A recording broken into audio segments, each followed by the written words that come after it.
G'day guys and welcome back to another episode of Red Pill Garage. Does your car have a bad wheel bearing? How can you tell if your car has a bad wheel bearing? Well, in today's episode I'm going to teach you guys how to tell if your car does have a bad wheel bearing. One way to check your wheel bearings is to raise the wheel a few inches off the ground and place one hand at the 12 o'clock position and the other hand at the 6 o'clock position. Then you need to push and pull from top to bottom or opposite sides to determine any free play. Or symptoms to look out for are a humming, whirling or even a squeal type noises. Also in some cases it will set off the ABS warning light. You can also tell that the sound is related to wheel bearings if it changes in sound as the vehicle speed increases or decreases, or even when turning left and right also increases and decreases the noise level of a bad wheel bearing. This is due to wear and tear as the wheel bearing ages, in some cases due to lack of lubrication. Even excessive loads are all contributing factors of wheel bearing failure. Now if you own a modern day vehicle, more than likely your car will have a sealed wheel bearing and hub assembly, which means that they are maintenance free and non-serviceable units that are preset, pre-greased and pre-sealed from the factory, and you should never disassemble them. You may be thinking, what is the purpose of a wheel bearing anyway? Well, the job of the wheel bearing is very important. It connects the wheel and the axle. It consists of a set of steel balls or tapered bearings held together by a metal cage or a race. This is what makes your wheels turn smoothly and quietly. Now, if you don't replace a damaged wheel bearing before it completely fails, the wheel can actually seize up, causing the bearing to disintegrate and the wheel coming off the car whilst being driven, which could be deadly to the driver and other road users. Now on today's job, these are the tools I'll be using, just your basic hand tools. Also, I'll be replacing the CV shaft as well, but I've posted that video on episode 27 for any of you guys that might be interested in checking that one out. Okay, next you want to apply your emergency brake, chock up the back wheels, and raise the car up and use good quality jack stands. And once you've removed the wheel, just place the wheel under the car, so if anything was to go wrong and the car was to fall, it leaned on the wheel, not on yourself. Okay, next I have to remove that hub nut that you see there.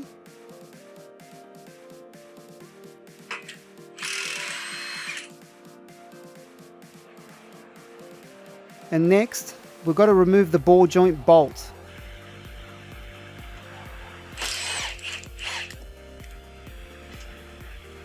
Next, you want to apply a generous amount of WD-40. The more the better. Those ball joints tend to seize up. And then you want to let that soak in for a few minutes. Okay, next you can use a pry bar or a steel pipe, and you want to press down against the lower control arm and the other side of the undercarriage of the car, and the ball joint should pop straight out. And that's it there.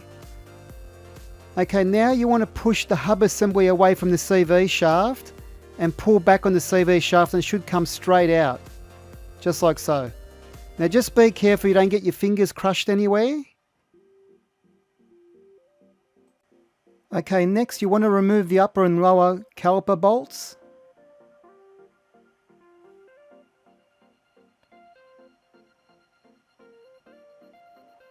And then the brake pads. Just make sure you don't mix the brake pads up, they go back in the same position. Okay, those brake pads look okay. And there's our wear indicator clip. And next we have to remove the upper and lower caliper cradle bracket bolts.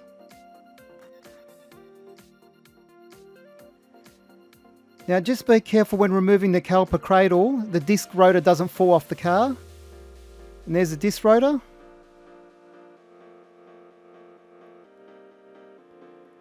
Okay, next we've got to remove all four of those bolts so that hold the wheel bearing hub in place.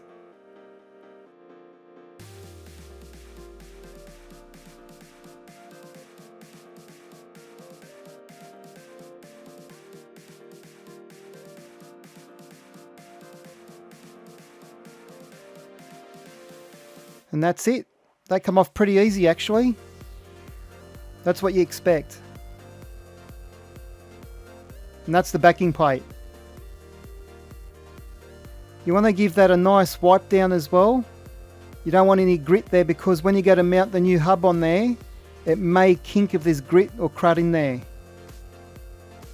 Okay, before getting too excited and sticking the new one back in the car, we're going to make some comparisons and make sure we've got the correct component there. Make sure our diameters are correct. And that checks out okay. And then we're going to check the height. That looks pretty good. And next we're going to check the spines. That's on the new CV shaft that I mentioned earlier before. So that checks out pretty good. Okay, on goes the disc backing plate. And then the wheel bearing hub assembly. Okay, for now you just want to mount one of the bolts and just turn it a couple of turns on the threads, and then we'll Loctite that on later on with some thread locker. Okay, apply a little bit of thread locker to one bolt, and the second, the third, and then we can remove the original one and apply thread locker to the fourth and final bolt. And that's it. It's just a matter of tightening those bolts up. Like so.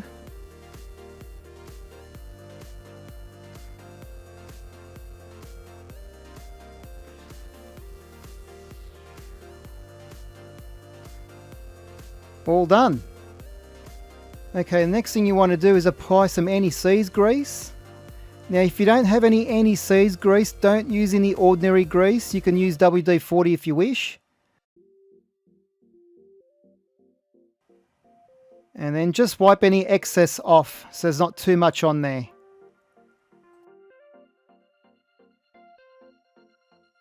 Okay, now it's time to feed the CV shaft through the hub.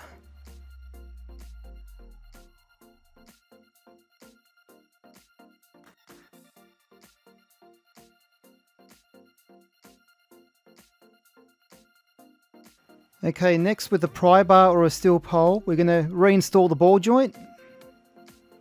Just take your time doing it. Sometimes they can be a bit tricky to put in. They need to be dead straight, otherwise if they're on an angle they just won't go in. And just make sure your fingers are out of the way, otherwise you'll lose a finger or two. And you can see there how it just snaps into place very quickly. Okay, next you want to apply a little bit of thread locker to the ball joint bolt. And then tighten the ball joint bolt. Okay, on this particular car, Subaru, I'll be applying 220 Newton meters of torque to tighten up that hub nut. And just use the pry bar up against the wheel studs. Obviously place some wheel nuts on there so you don't damage the wheel studs. And lean the other side of the pry bar on the ground and you'll be able to torque that up by yourself. Or if you have somebody else to help you, they can apply their foot on the brake pedal. Okay, next I've got to lock down that hub nut and I'll be using a pin punch for that.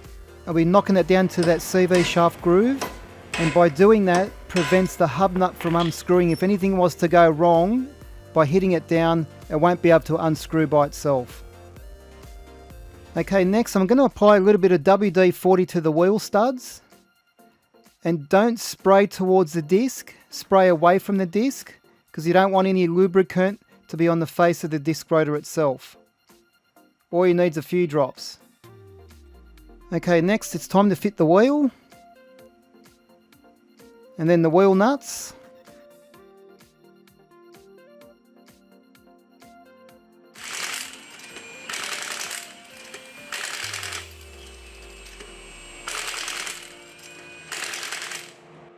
Okay, on this particular Subaru, I'll be applying 100 Newton meters of torque to the wheel nuts. And when torquing up the wheel nuts, you want to start at the 12 o'clock position.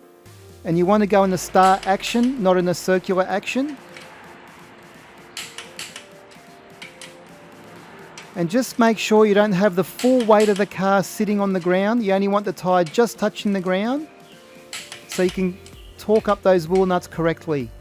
And then finally, you can safely lower the car down and she's good to go. And that's it, guys. That's how you replace a wheel bearing hub assembly. If you enjoyed this video, please give me a thumbs up and hit that subscribe button not to miss out on any future videos. And I'll see you on the next episode of Red Pill Garage. Thank you for watching.